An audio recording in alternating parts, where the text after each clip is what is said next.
Hello' everyone, good afternoon. কি খবৰ সকলোৰে? আশা কৰিছোঁ সকলো ভালে আছে। এয়া দুপৰীয়া ভাত বনাবৰ কাৰণে মই পাকঘৰত আহিছোঁ আৰু ভাত বনোৱাৰ আগতে গোটেই পাকঘৰটো দেখিছেনে, একদম গোটেই অৱস্থা নাইকিয়া হৈ থাকে। মই অৱশ্যে পূৰা ভাত চাত যেতিয়া বনাই হয় তাৰ পাছতহে কিন্তু মই পূৰা ক্লিন কৰোঁ দেই। আপোনালোকৰ বা কেনেকুৱা ক'বচোন। আৰু এইফালে এটা ৰঙালাও আনি থৈছিলে, তাকে বোলো বনাওঁ, যিহেতু কাম কৰা মানুহ আছে আমাৰ ঘৰত। আৰু এই ৰঙালাওটো এইটো কাটি আছোঁ দেখিছেনে, ইমান যে টান জানেনে কাটিবলৈ।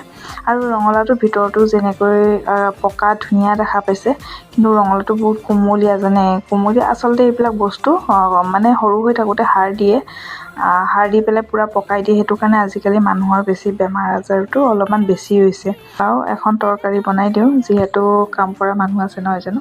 আৰু ইয়াত দেখিছেনে মোৰ অৱস্থাটো কি হৈছে। গোটেই ভাত বনাই থাকিলে একদম মানে মোৰ গোটেই চব একেলগে মই পূৰা দমাই লওঁ। আৰু আপোনালোকৰ কেনেকুৱা ক'ব জনাবচোন।